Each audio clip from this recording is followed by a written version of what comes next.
প্রিয় মুসলিম ভাই ও বোনেরা, যারা আল্লাহর অলি আউলিয়াদেরকে মৃত মনে করেন, তাদের জন্য আল কুরআন থেকে বাংলায় 3টি আয়াত।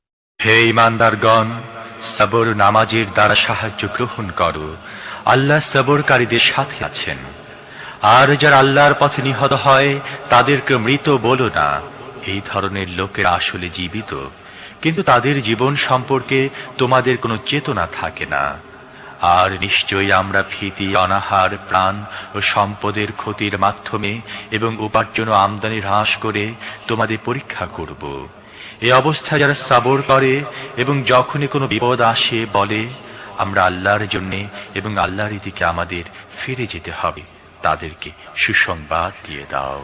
তাদের রবের পক্ষ থেকে তাদের উপর বিপুল অনুগ্রহ বর্ষিত হবে, তার রহমত তাদেরকে ছায়া দান করবে এবং এই ধরনের লোকেরাই হয় সত্যানুসারী। নিঃসন্দেহে